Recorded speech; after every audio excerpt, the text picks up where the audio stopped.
Marcus Boyle woke up on the floor of his apartment with a hangover that felt like a small alien invasion was happening inside his skull, which, considering recent events, wasn't entirely impossible. Ambassador Boyle, his personal AI assistant, chirped with the kind of cheerful enthusiasm that made Marcus want to throw it out an airlock. Your transport to the neutral zone departs in 47 minutes. Shall I review your diplomatic briefing materials? Coffee first, Marcus groaned, peeling his face off the carpet. Then maybe pants. Diplomacy can wait. But diplomacy, as it turned out, could not wait. 3 hours later, Marcus found himself strapped into a sleek Terran diplomatic vessel, wearing yesterday's wrinkled shirt and nursing his third cup of synthetic caffeine. The irony wasn't lost on him that Earth's first official intergalactic diplomat looked like he'd been pulled from a college dorm room during finals week. The thing was, nobody had actually wanted this job. When the Galactic Council finally remembered that Earth existed and invited humanity to mediate a three-way war that had been raging for 200 years, every qualified diplomat on the planet had suddenly developed mysterious scheduling conflicts. Marcus, a mid-level bureaucrat from the Department of Interplanetary Affairs, had been chosen primarily because he was the only one who showed up to the meeting. And he'd once successfully mediated a dispute between two office building maintenance crews, which the selection committee apparently considered relevant experience. Let me get this straight, Marcus said to Captain Torres, the ship's commander, as they approached the jump point. 3 alien civilizations have been shooting at each other for 2 centuries over a trade route, and they want a species that just figured out faster than light travel last Thursday to fix it? Tuesday, actually, Torres corrected. We figured it out Tuesday. And yes, that's about the size of it. Marcus pulled up the briefing files on his tablet, scrolling through profiles that read like a cosmic joke. The Craxone Empire, a militaristic society that apparently settled all disputes through ritualized combat and had a cultural obsession with honor that made medieval knights look laid back. Their leader, General Thrax, had personally killed 17 challengers and collected their weapons as trophies. Then there were the Ethereal Collective, a species of energy beings who communicated through telepathic harmony and considered themselves the galaxy's spiritual guides. They viewed the conflict as a disruption in the cosmic balance, and spoke exclusively in what the briefing notes described as aggressively pretentious metaphors. Finally, the Zephyrian Trade Union, bureaucrats who had turned red tape into an art form. They'd apparently been trying to resolve this war through proper legal channels for the past 50 years, and had generated enough paperwork to build a small moon. So let me guess, Marcus said, closing the files. The military guys want to blow everything up, the space hippies want everyone to find their inner peace, and the paper pushers want to file the war under the correct subsection? That's actually a surprisingly accurate summary, Torres admitted. Great. And I'm supposed to get them to agree on something when they can't even agree on what they're fighting about anymore? The ship's communication system crackled to life. Ambassador Boyle, this is Neutral Station Control. You are cleared for Docking Bay 7. Please be advised that all 3 faction representatives are already aboard and, according to our sensors, at least 2 of them are armed. Marcus looked at Torres. Define armed. Well, the Craxons consider anything less than a full battle array to be formal wear, so probably just their ceremonial plasma rifles. The Ethereals don't use weapons in the traditional sense, but they can apparently turn your thoughts inside out if you annoy them enough. And the Zephyrians have lawyers. Right, Marcus said, unbuckling his safety harness. I'm going to need more coffee, and possibly a will. As the ship docked, Marcus caught his reflection in the porthole. Bloodshot eyes, 5 o'clock shadow at 2 in the afternoon, and a tie that had definitely seen better decades.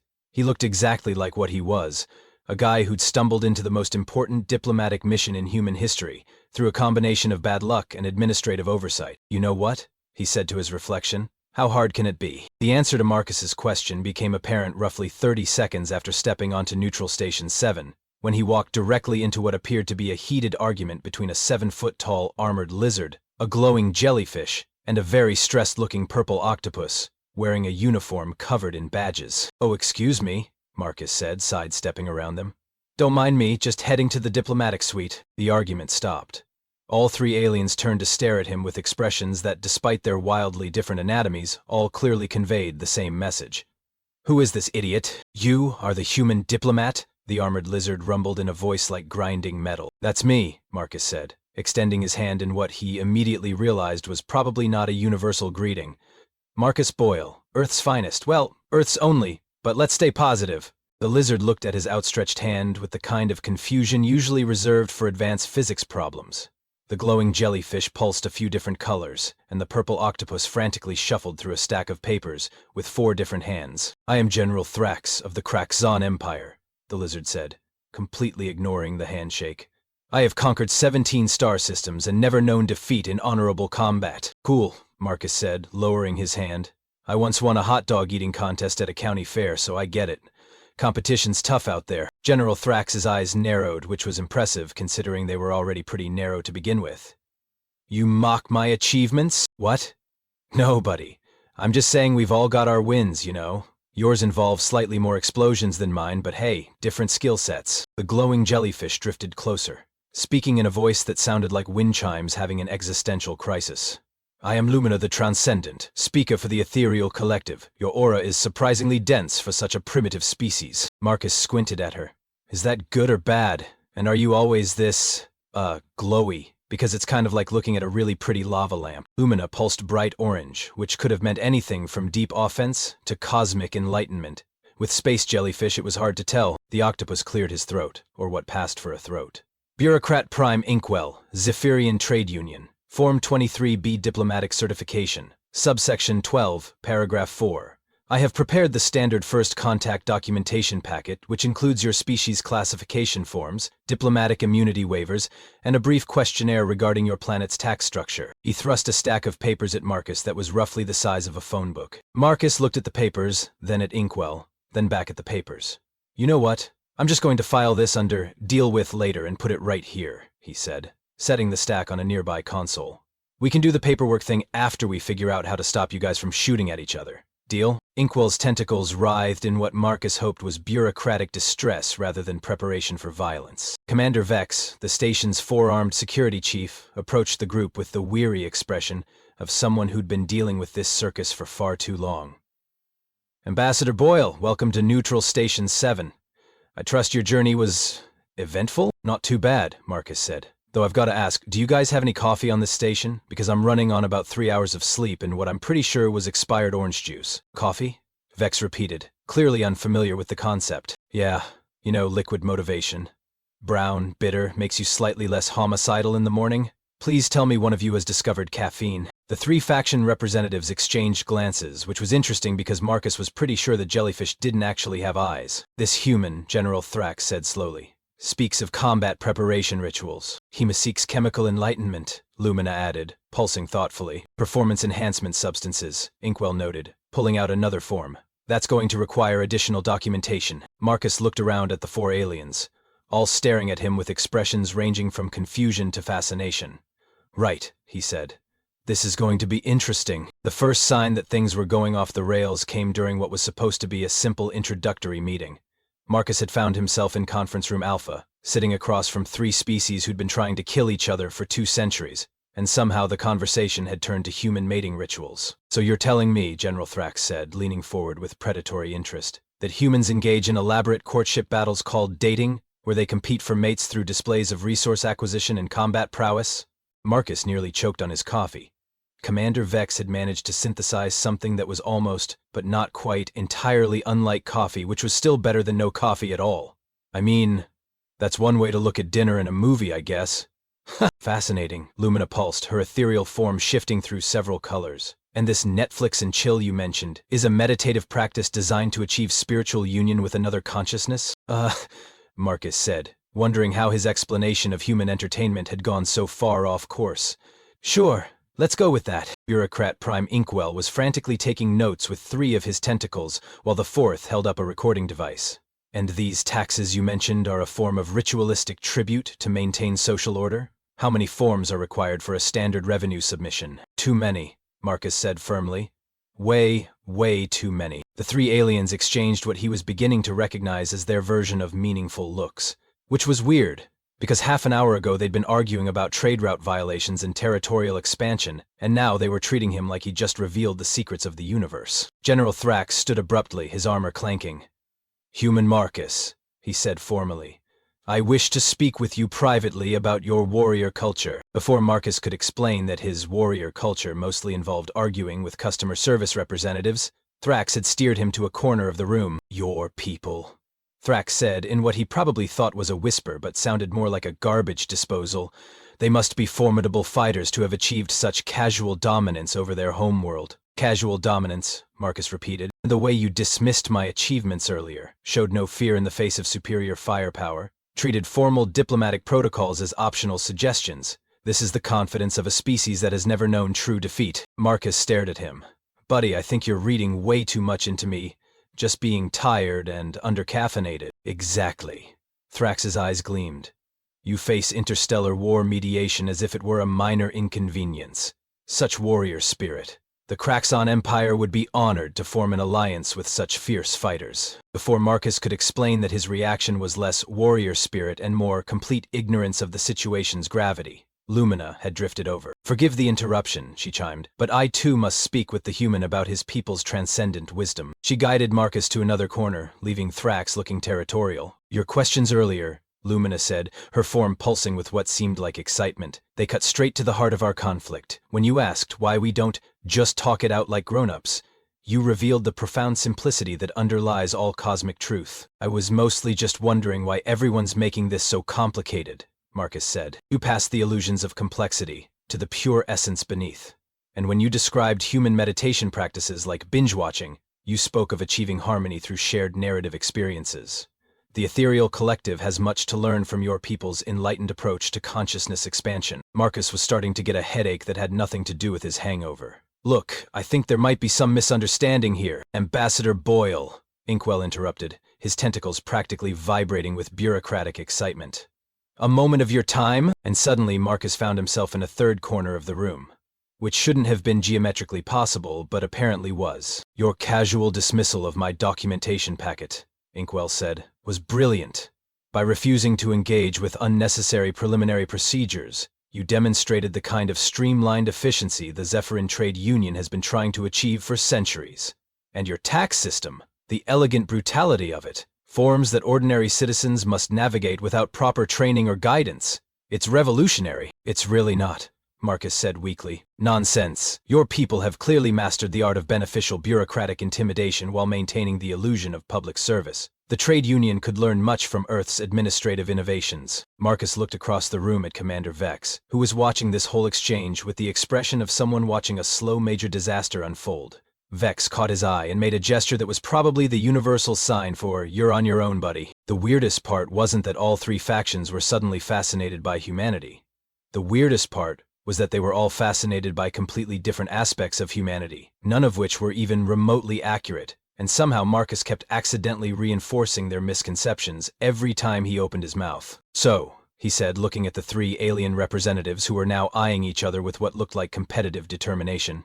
Should we maybe get back to discussing this whole war situation? You know, the reason we're all here? Of course, General Thrax rumbled. But perhaps we should first discuss the terms of a potential military alliance between the Kraxon Empire and Earth. Actually, Lumina interjected, the ethereal collective was hoping to establish a spiritual exchange program with your planet. The trade union, Inkwell added quickly, would be very interested in a comprehensive economic partnership agreement. I have the forms right here. Marcus looked around at the three aliens, all of whom were now looking at him with expressions that could only be described as hopeful. Behind them, Commander Vex was making frantic, cut-it-out gestures. Right, Marcus said slowly. This is definitely not how this was supposed to go. What followed could only be described as the galaxy's most aggressive bidding war, if bidding wars typically involved plasma weaponry, mystical enlightenment, and enough paperwork to bury a small asteroid. It started innocently enough. Marcus had mentioned that he was getting hungry, and wondered if the station had anything resembling food that wouldn't require a hazmat suit to consume. This simple request somehow triggered what Commander Vex later described in his incident report as total diplomatic breakdown with a side of interspecies panic. General Thrax was the first to react. Human Marcus requires sustenance for battle preparation, he announced, activating his wrist communicator. Prepare the finest warriors' feast from the Imperial kitchens. Include the ceremonial blood wine and the victory meats of conquered enemies. Whoa there, buddy, Marcus said, holding up his hands. I was thinking more like a sandwich, maybe some chips. Nothing that involves the word blood or conquered. But Thrax was already deep in conversation with what sounded like a very confused Kraxon chef. Yes, I understand the human's modesty, but he has proven himself worthy of our finest offerings. What do you mean you don't know what a chip is? It must be some form of battle ration. Meanwhile, Lumina had begun glowing more intensely. her form shifting through what Marcus was starting to recognize as her version of excitement. "The human seeks nourishment for his spiritual journey," she proclaimed. "I shall summon the most transcendent sustenance from our meditation gardens. Pure energy crystallized into physical form, blessed by the cosmic harmonies of 1,000 enlightened beings." "Sounds beautiful and also terrifying," Marcus said.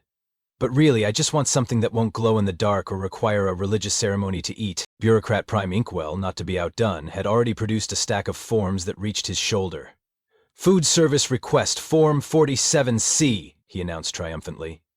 "With supplemental dietary restriction documentation, allergen disclosure waivers, and a comprehensive nutritional impact assessment. I can have this processed through the proper channels in just 6 to 8 standard weeks." "Weeks?" Marcus stared at him.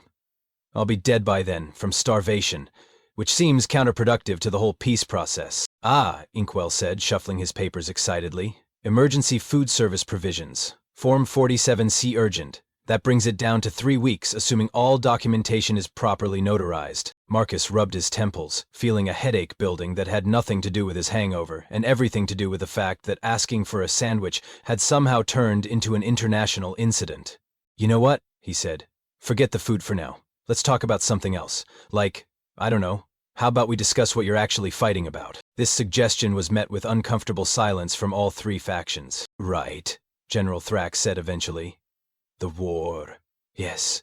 It's about honor. Cosmic balance," Lumina added quickly. "Proper trade route documentation," Inkwell chimed in. Marcus looked between them. "Okay, but what's it actually about? Like, what started this whole thing?" More uncomfortable silence. "The original territorial dispute was over the Nexus trade route," Commander Vex said from across the room, apparently deciding to be helpful. "It's the fastest path between the core worlds and the Outer Rim territories." "Right," Marcus said. "So, you're fighting over a highway." "It's not just a highway," General Thrax protested. "It's a strategic corridor of vital military importance." "It's a pathway through the cosmic weave," Lumina corrected. "Its disruption creates disharmony throughout the galaxy." "It's a designated commercial shipping lane with specific regulatory requirements," Inkwell added. "Unauthorized usage violates at least 47 different trade statutes." Marcus stared at them. "So? It's a highway." "Well," Vex said carefully, "technically yes, it's a navigational route through space, but there are complications." "What kind of complication?" "The kind where everyone wants to use it but nobody wants anyone else to use it," Vex explained.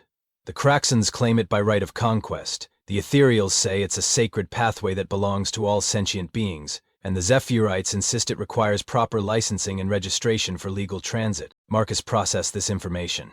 "So let me get this straight. You've been shooting at each other for 200 years over a space highway because you can't agree on who gets to drive on it?" "It's more complicated than that," all 3 aliens said simultaneously, then glared at each other for agreeing on something. "How?" Marcus asked. "How is it more complicated? It's a road, in space. You share it. Done. Problem solved. Can I get that sandwich now?" The reaction to this suggestion was immediate and dramatic. General Thrax began pacing, his armor clanking ominously. Lumina's glow intensified to the point where Marcus had to squint to look at her.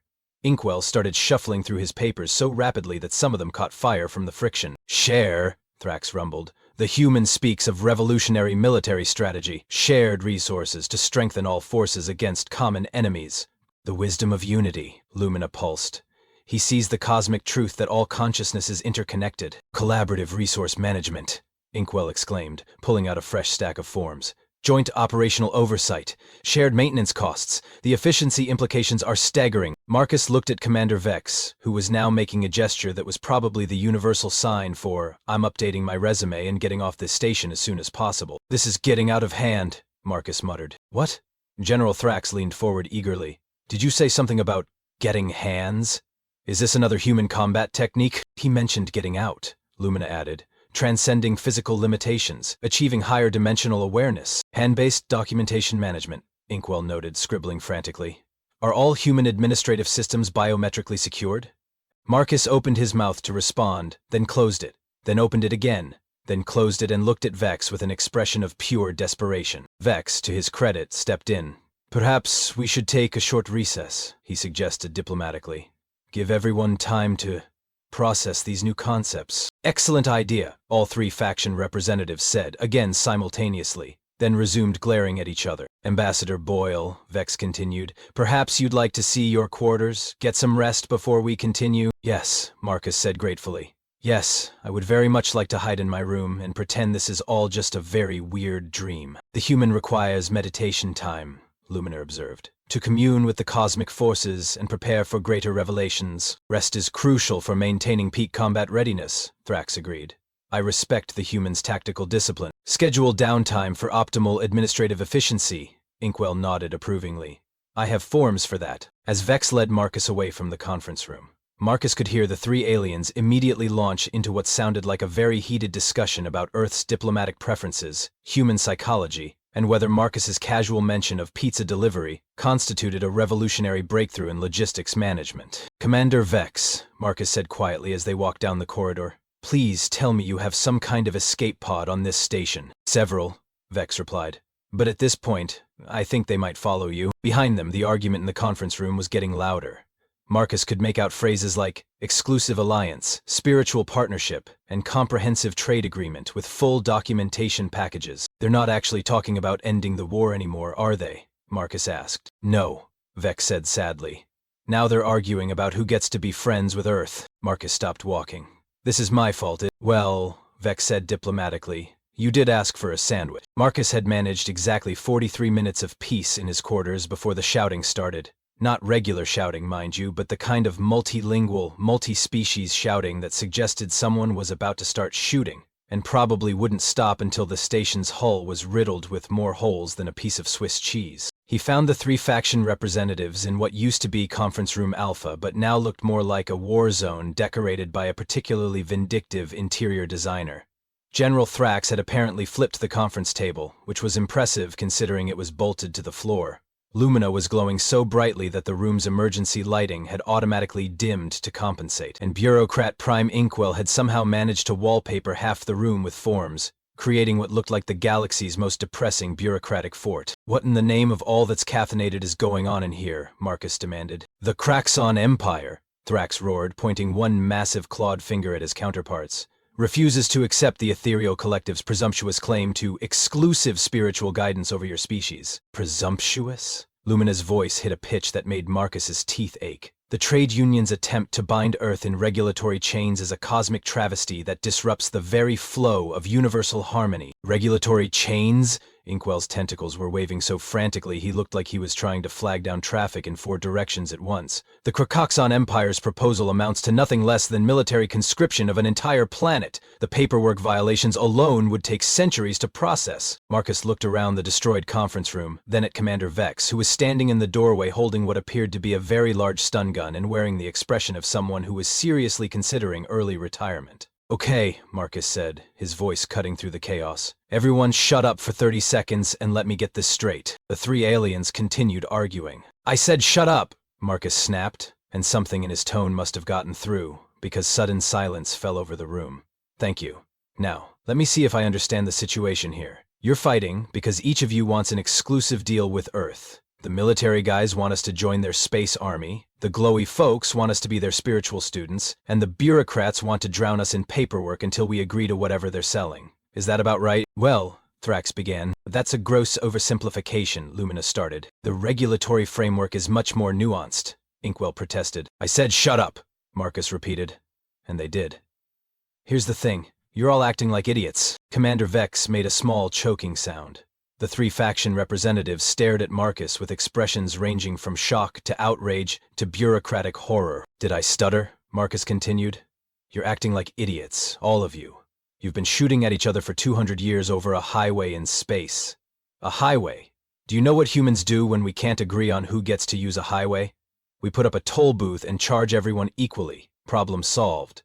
But instead you've been playing the galaxy's most expensive game of mine, while people die and trade gets disrupted and everyone suffers. General Thrax's armor was making small creaking sounds, which Marcus hoped meant he was thinking and not preparing to tear someone's head off. And now, Marcus continued, warming to his theme, instead of actually solving the problem, you're doing the exact same thing with Earth. Fighting over who gets exclusive access, instead of just, I don't know, working together like functional adults? Humans are not adults, Lumina said, her glow flickering uncertainly.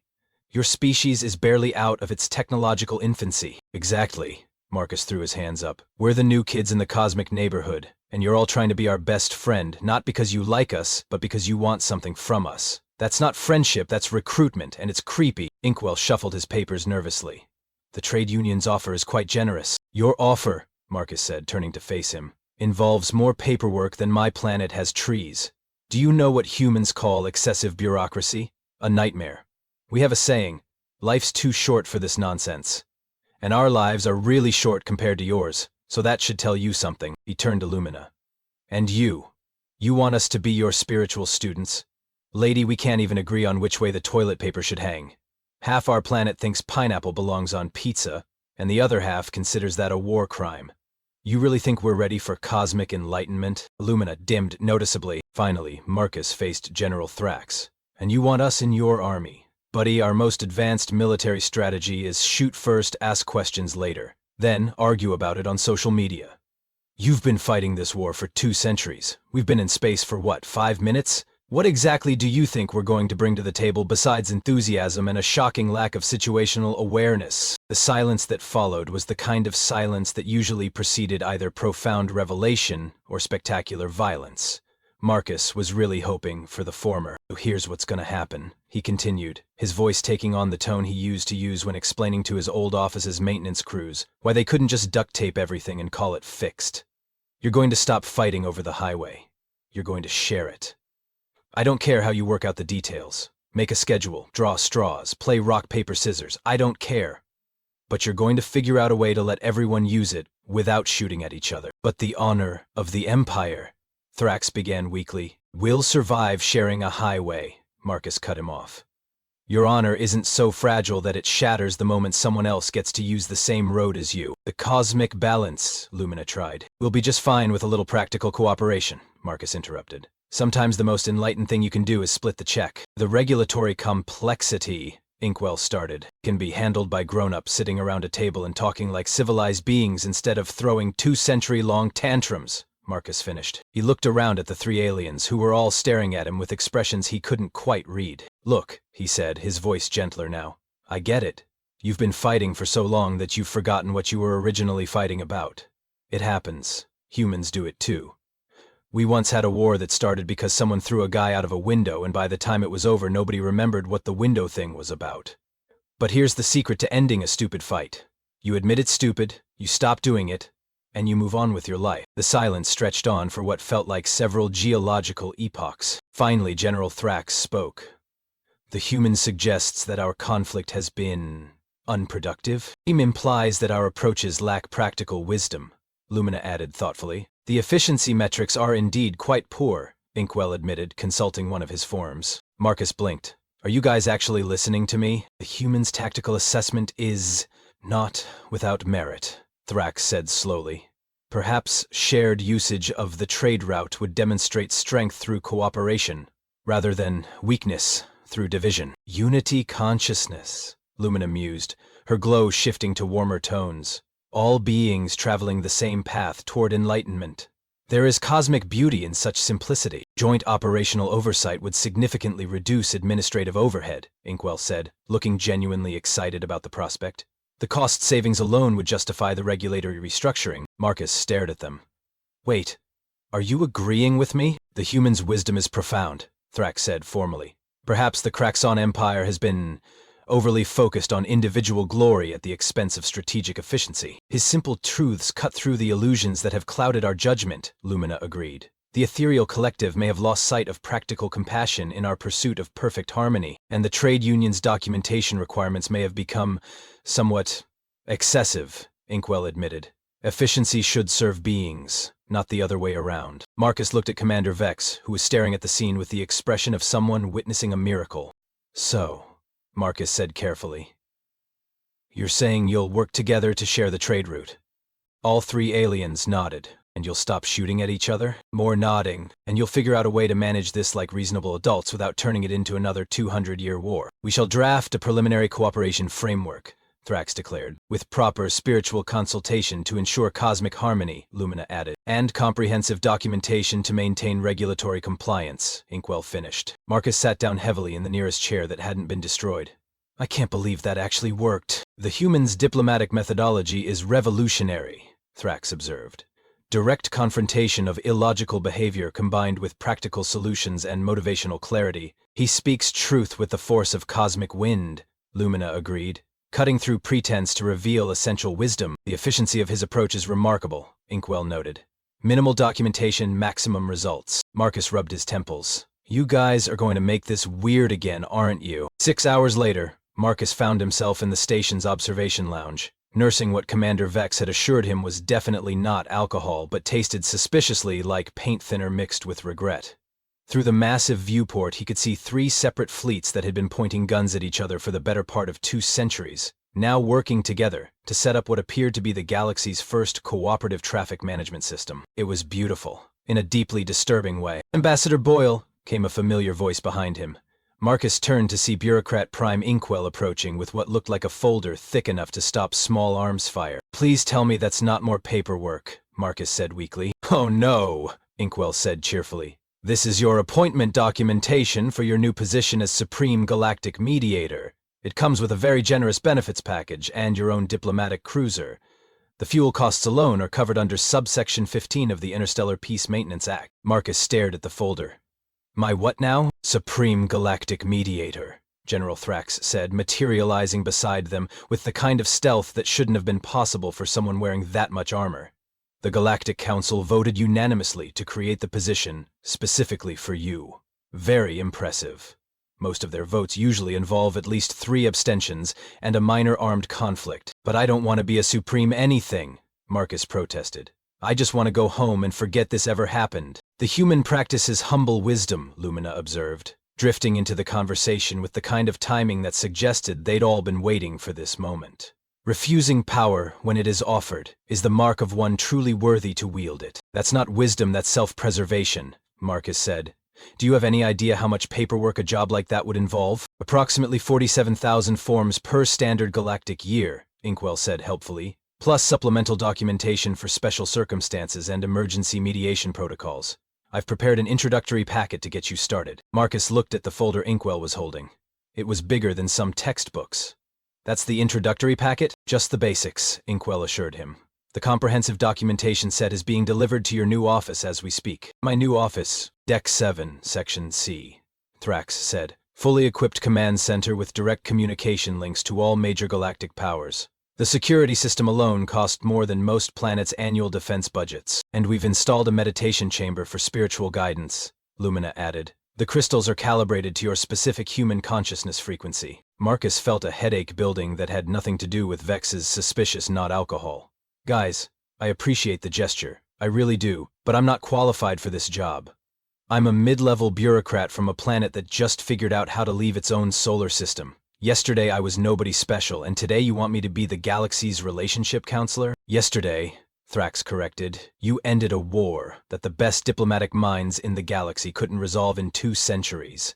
Today, you are the human who taught 3 stubborn species how to share. It's not that complicated, Marcus said. Sharing is like the first thing kids learn in kindergarten. Exactly, Lumina pulsed brightly. You see the simple truths that we had forgotten in our complexity. This is why you are perfect for the role. And, Inkwell added, shuffling through his papers, the position comes with excellent retirement benefits and comprehensive medical coverage. The dental plan alone is worth more than most small asteroids. Marcus looked around at the 3 aliens, all of whom were watching him with expressions that somehow managed to be both hopeful and slightly threatening. Behind them, Commander Vex was making frantic hand gestures that probably meant just say yes before they change their minds and start shooting again. What if I refuse? Marcus asked. Then you go home, Thrax said simply. But the galaxy loses its greatest diplomatic mind, and we return to our old ways of settling disputes through violence and excessive paperwork. Not that there's anything wrong with paperwork, Inkwell added quickly, but perhaps not quite so much of it, and the cosmic balance remains forever incomplete, Lumina said sadly, dimming slightly. But the choice is yours, as all true choices must be. Marcus sighed and looked out the viewport again. The 3 fleets were now working together to install what looked like a giant traffic light in space. As he watched, a Kraxon battleship politely waited its turn while a Zephyrin cargo convoy passed through the trade route. followed by an ethereal meditation vessel that was glowing soft purple in what he'd learned was their equivalent of a friendly wave. "You know what the really crazy part is?" Marcus said finally. "It's actually working. You guys are cooperating. No one's shooting at anyone. The paperwork is apparently under control. The humans' methodology proved highly effective," Thrax agreed. "Direct confrontation of problematic behavior followed by practical solutions and motivational clarity. He stripped away our illusions to reveal the simple wisdom beneath," Lumina added. "Truth spoken with the force of cosmic wind. The efficiency metrics are unprecedented," Inkwell noted. "Conflict resolution in under 8 hours with minimal documentation requirements." Marcus rubbed his face. "You realize I just told you to stop being idiots and act like grown-ups, right? That's not revolutionary diplomacy, that's basic common sense." "Common sense," Vex said, finally joining the conversation, "is apparently not as common as humans think it is. Trust me, I've been watching galactic politics for 30 years. What you did today was either genius or complete luck." "Probably luck," Marcus admitted. "The best kind of genius often looks like luck," Thrax observed. "But luck alone does not inspire 3 warring factions to suddenly discover the benefits of cooperation." "So," Lumina said gently, "will you accept the position? The galaxy has need of your particular gifts." Marcus looked at each of them in turn. General Thrax, who'd somehow gone from threatening to crush him to offering him a job with excellent benefits. Lumina, whose mysterious glowing was starting to feel oddly comforting. Bureaucrat Prime Inkwell, who'd managed to make even excessive paperwork seem like a form of cosmic art. And Commander Vex, who was still making "please say yes" gestures behind their backs. "If I take this job," Marcus said slowly, "do I get to keep my own apartment on Earth? Because I'm not moving into some diplomatic compound in space. I need somewhere to hide when all of you inevitably drive me completely insane." "Of course," all 3 aliens said simultaneously, "and I wanted in writing that I get 2 weeks of vacation time per year. Minimum. Real vacation, not diplomatic missions to scenic war zone." "Agreed," Thrax said immediately, "and someone needs to figure out how to get decent coffee on that space station. The stuff Commander Vex synthesized tastes like industrial solvent." "I'll work on that," Vex promised. "And," Marcus added, warming to the theme, "if anyone starts another stupid war over something that could be solved by basic communication skills, I reserve the right to show up and tell everyone involved that they're being idiots." "The Supreme Galactic Mediator would have full authority to intervene in any conflict," Inkwell confirmed, producing yet another form. "It's all covered under the Emergency Diplomatic Override Protocol." Marcus looked at the form, then at the 3 aliens, then back out at the peaceful space traffic management system they'd created in less than a day. "You know what?" he said finally. "Sure, why not? But I'm keeping my old business cards. Supreme Galactic Mediator sounds way too pretentious." The celebration that followed was uniquely multi-species. General Thrax let out a war cry that rattled the station's hull plating. Lumina glowed so brightly that the room's emergency lighting shut down entirely. Bureaucrat Prime Inkwell started shuffling through forms so rapidly that his tentacles became a blur, and Marcus just sat there, sipping his terrible not alcohol and watching 3 former enemies work together to direct space traffic, wondering how his life had gotten so weird so quickly. "Hey Vex," he said eventually, "do you think they have group therapy for people who accidentally become galactic diplomat?" "I'll look into it," Vex replied. "But first, maybe we should set up that group chat you mentioned earlier. Something tells me you're going to need it." Outside the viewport, a Kraxon patrol ship and an ethereal cruiser were working together to help a lost Zephyrian merchant vessel find the correct shipping lane. Marcus watched them coordinate their efforts with the kind of easy cooperation that should have been impossible between species who'd been trying to kill each other that morning. "You know what?" he said, raising his glass in a toast to the galaxy's most unlikely peace treaty. "Maybe this job won't be so bad after all." Famous last words, as it turned out. But that's a story for another day. The important thing was that somewhere in the galaxy, 3 species had learned to share a highway. And Marcus Boyle had learned that sometimes the best way to solve impossible problems was to point out that they weren't actually impossible at all. They were just really, really stupid. And sometimes that was enough.